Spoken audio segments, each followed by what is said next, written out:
selimut mandi untuk menutupi area yang terbuka selain luka. Ya Bapak posisinya sudah nyaman nih karena areanya di tangan nggak perlu pakai selimut mandi ya. Baik Bu. Ya terus Tempatkan tempat sampah di lokasi yang mudah digunakan selama prosedur. pasang pengalas. Pasang pengalas bawah luka.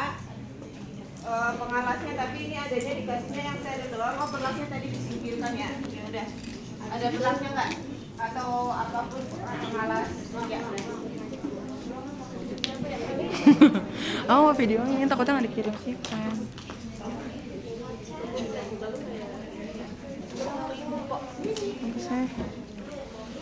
Bapak ini pelasnya terlalu lebar dan kotor.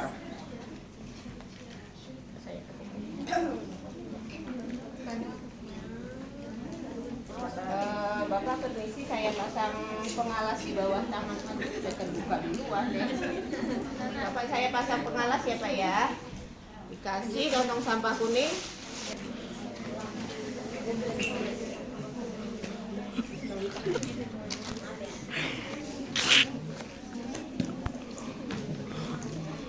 Aduh, ngeblur lagi. Oke, terus letakkan bengkok di samping pengalas. Ya. Buka perban dengan menggunakan pinset bersih. Kalau tidak ada pinset bersih, pakai handscoon langsung juga nggak masalah. Jadi kalau mudah. Oke, bisa tenang kita biar jalannya cepat. Tapi kalau teman-teman masih ada yang belum bisa fokus, boleh di luar aja, Pak. Saya prefer belajar dengan sedikit orang, tapi semuanya fokus. Oke, ya. Oke, kita ambil. Jadi tipsnya adalah sudutnya ditekuk agar tidak lengket ke handscoon kita, ya. Diletakkan.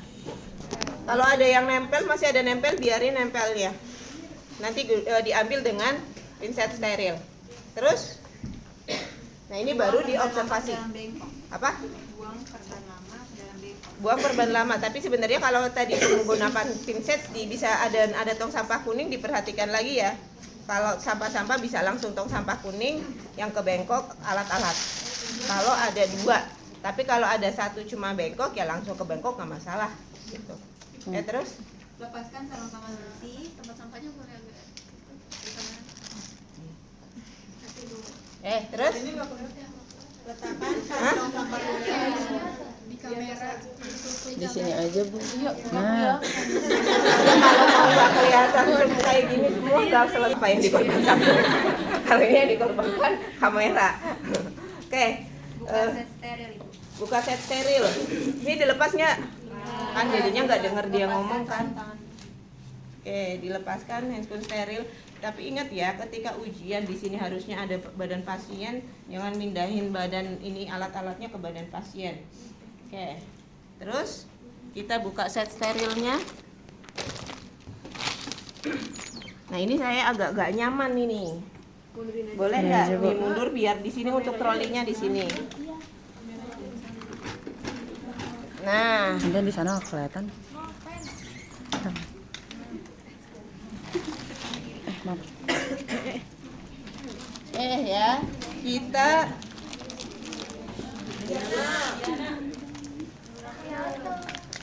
ya ribut deh semuanya. Ini taruh punya gue aja lah nih. Oke, kita buka set sterilnya. Ingat ya, bungkus set steril di dalamnya kan steril juga ya. Itu tergantung teman-teman cara membukanya. Mau dimanfaatkan untuk memperluas area steril atau mau dipersempit ke bak instrumen aja, ya. Itu tergantung cara teman-teman membuka. Oh, yang tadi kasanya saya di bawah situ semua ya. Tolong ambilin kasa dong. Di sini nggak ada kasa sama sekali. Itu di bawah. Siapa tuh Tiara? Tolong bukain.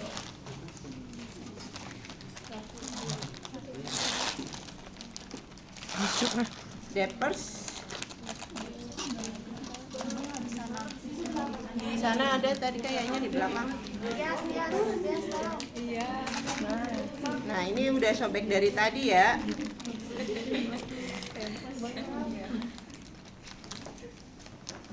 Susah deh kalau udah sobek.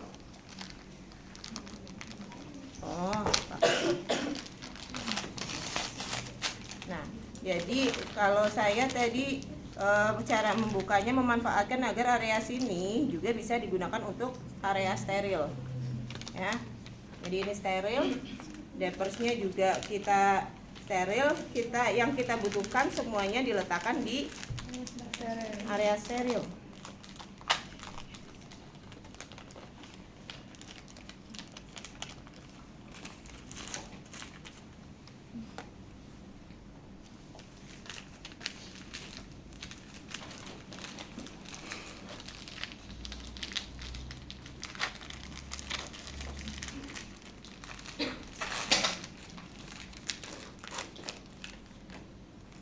Terus Tuang air NaCl Ibu ke dalam kom.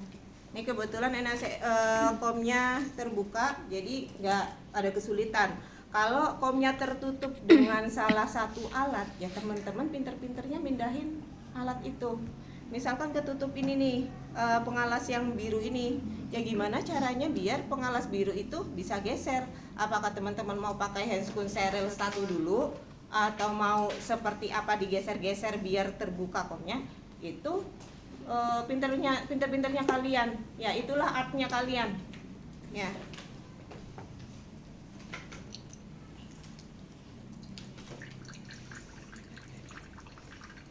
Oke.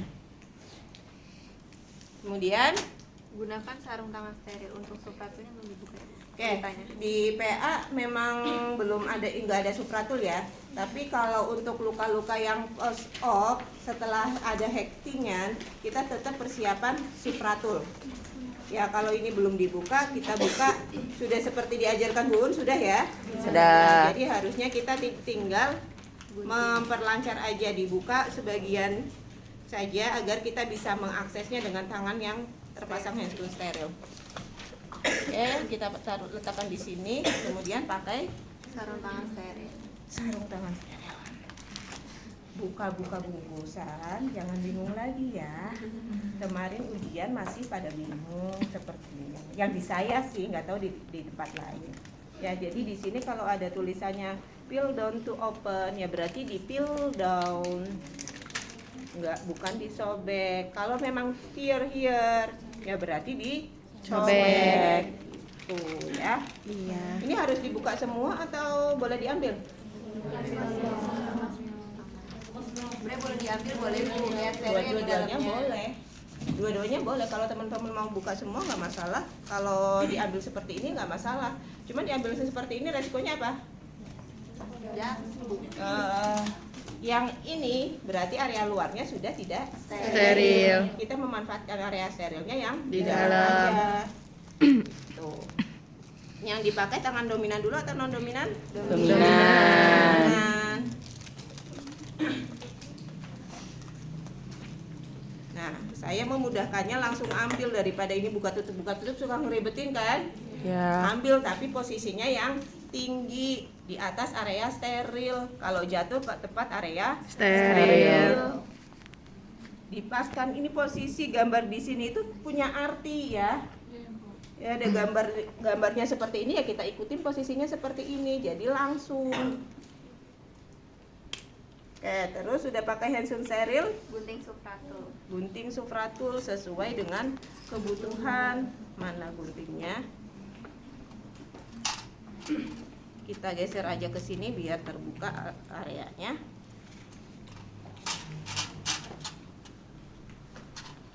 Guntingnya ini kebetulan gunting perban, adanya gunting perban sama gunting benang, jadi saya pakainya gunting perban. Ya, tapi yang steril ya, sesuai dengan kebutuhan.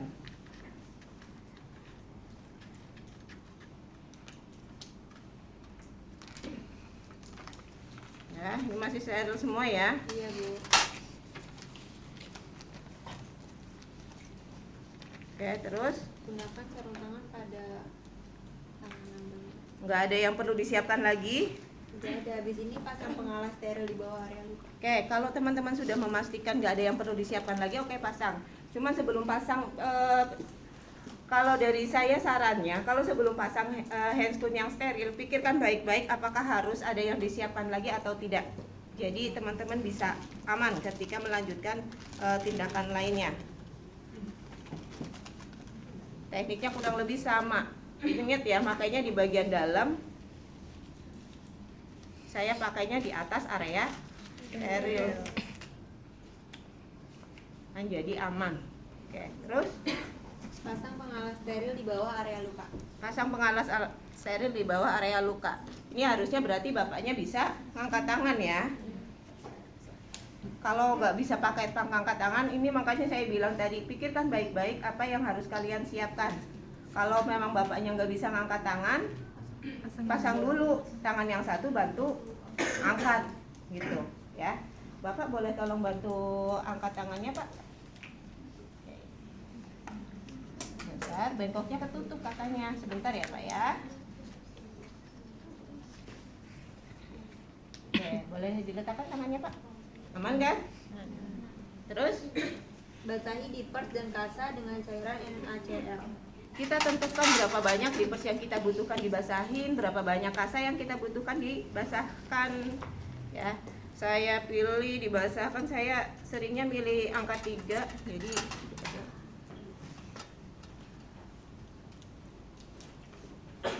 oke, karena kalau saya lebih suka membasahkan langsung di peras agar memudahkan kita nanti nggak terlalu banyak bolak-balik atau bolak-balik udah steril atau belum, udah on atau belum, nggak seperti itu.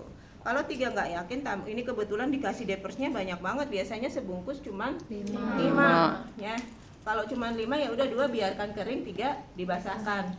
Jadi tetap siapkan yang kering. Untuk kasanya juga sama saya, tapi kalau kasa paling yang dibasahkan hanya 1. Yang tadi saya bilang untuk membantu kita.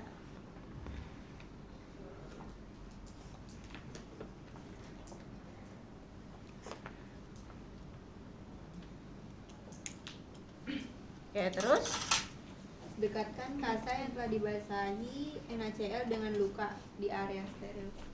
oke, tadi yang udah dibasahi kita dekatkan di area luka. Boleh teman-teman naruhnya di tangannya atau di area sterilnya.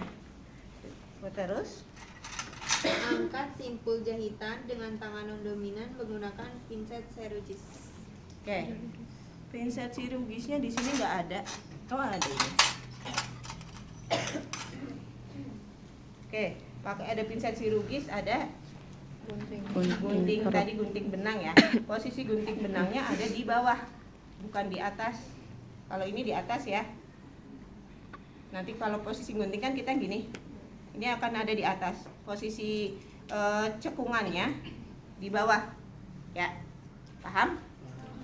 Nah, kita lihat Bapak di sini yang terlihat benangnya, perlekatannya bagus, ada 3 jahitan ya Pak ya.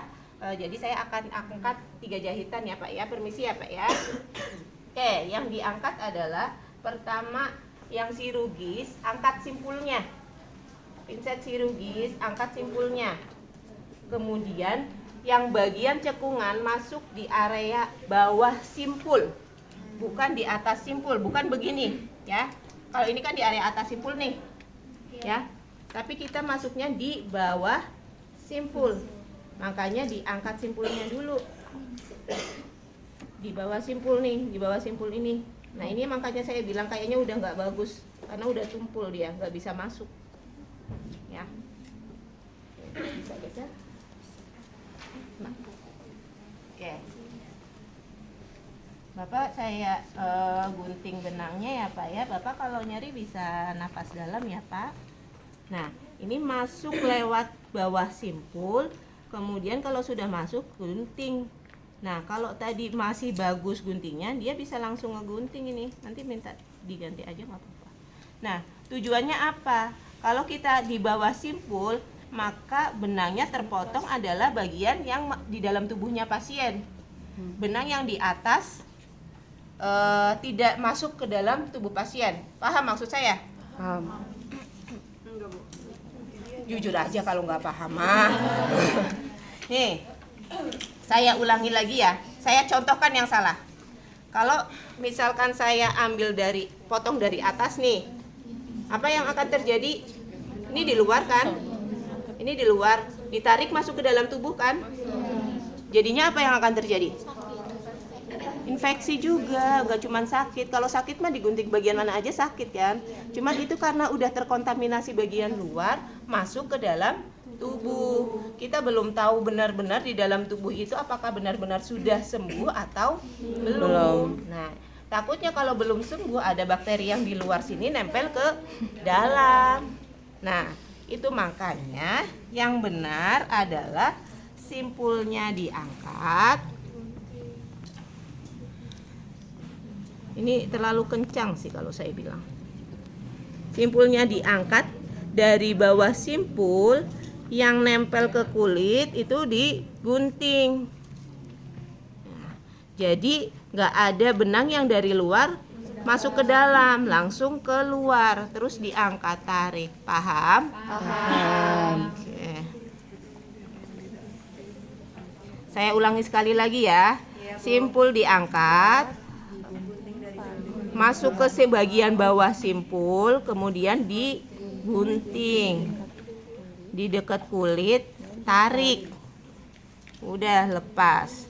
Nah, ini kenapa saya bilang perlu kasa nih. Kalau kita nggak ada kasa susah kan, mau masukin ke sini juga kadang kebetulan bisa lepas, kadang nggak lepas-lepas, takut terkontaminasi. Jadi makanya perlu ditaruh di kasa, dilepas gitu, sama seperti tadi ya. Contoh lagi atau sudah? Lagi Bu, lagi Sekali lagi. Oke, sekali lagi. Diangkat simpulnya, masuk di bawah simpul, gunting yang dekat kulit, kemudian tarik. Paham? Paham. Dah, kalau udah selesai, ini dibuang.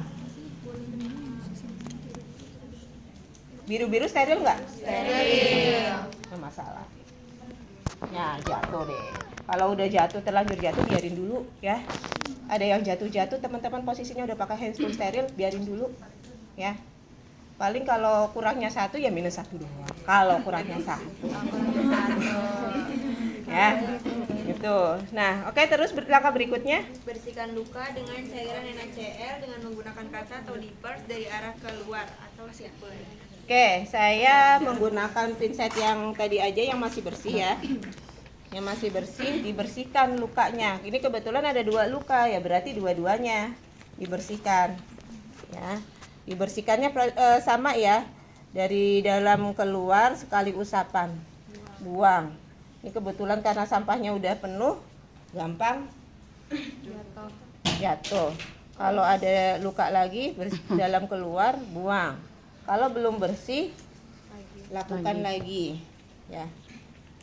Dalam keluar, buang. Ini sebenarnya jahitannya lepas ini 1.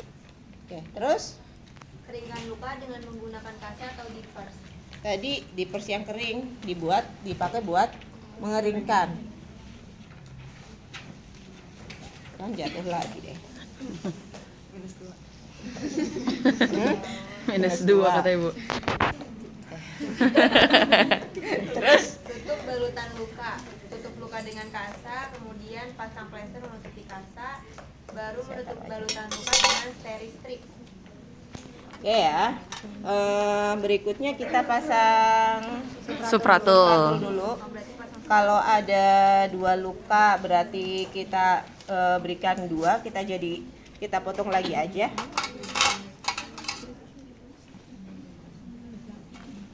Tadi kemana? Oh, aman. Masih di area steril ya. Nggak jadi on. Nah, sudah diajarkan ya sama Bu Un ya. Digeser ya, bukan diangkat ya. Biar kandungan zat-zat obatnya tetap nempel. Nah, ini jaring-jaringnya pada kemana? Udah nggak ada jaringannya. Iya, kemana kita juga gak ada. Oh ya, oh gitu. Berarti memang ini ya, karena udah lama kadaluarsa ya. Iya nih, udah beneran nggak ada jaringannya ya, nggak ada jaring-jaringnya tuh. Harusnya kayak gini bisa ditarik terus ditempel. Ini ya.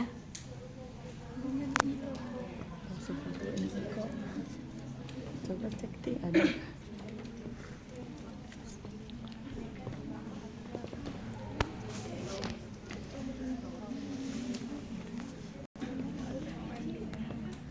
Kok bisa ya?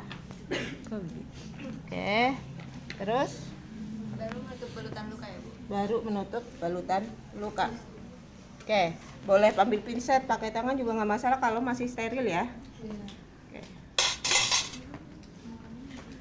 Terus Pasang plester menutupi kasar. kalau kurang yakin 1, 2 nggak masalah. Cuman nggak tahu ya nanti pas kalian itu harus hemat atau ini. Aduh.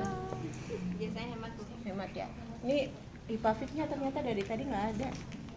Adanya kasa kecil ini mah, plester ini mah nggak nutup, karena kita nutup luka itu harus occlusive dressing, pakai yang tertutup.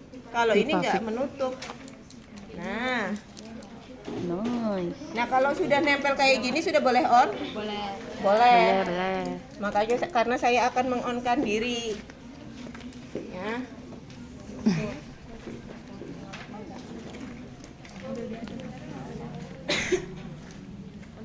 Diukur.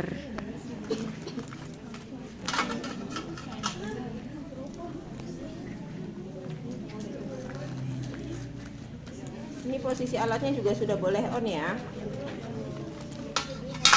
Kayaknya kurang gede. Maju.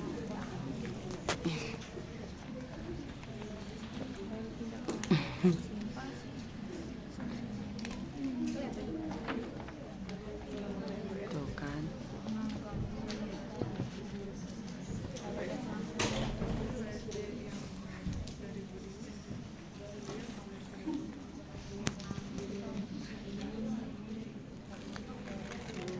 Lengkap dong.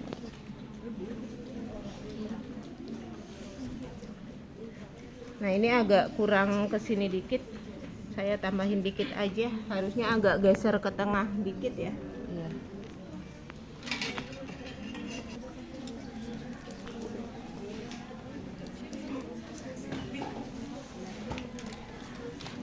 Oke terus Ini, Bu, rapikan alas dan wayar. ya saya ambil pengalasnya. Belum selesai ya, ini masih beres-beres ya. Ini kebiasaan kalian nih, udah selesai tinggal.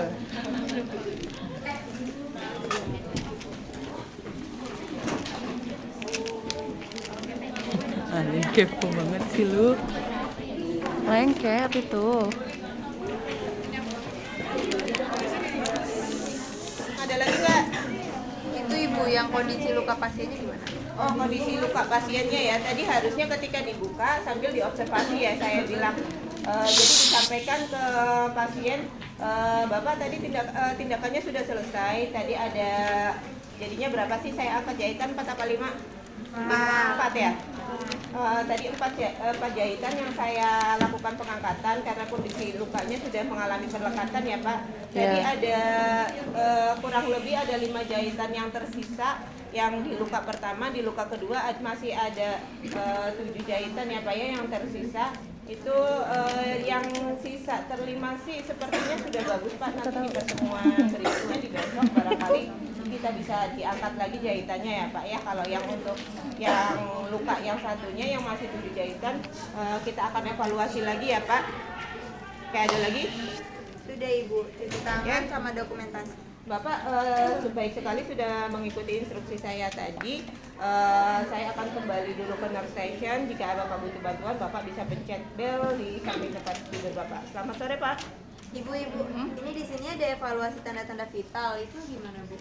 Disampaikan aja kalau setelah dilakukan tanda-tanda vital, setelah dilakukan perawatan luka, tanda-tanda vitalnya bagaimana, stabil, normal atau tidak gitu. Untuk ya. Waktunya habis kalau buat ngukur Iya Ibu, tetap aja 10 menit. disebut dilakukan pengukuran TTV setelah hasilnya bagaimana. Ada lagi? Sudah? Sudah. Cukup ya, akhirnya selesai juga 3 materi Oke, terima kasih atas perhatian teman-teman semuanya. Mohon maaf jika ada yang kurang berkenan. Selamat belajar. Semoga ujian besok lebih baik. Amin. Amin ya Allah, amin ya Allah, amin ya Allah. Saya akhiri. Assalamualaikum warahmatullahi wabarakatuh. Waalaikumsalam warahmatullahi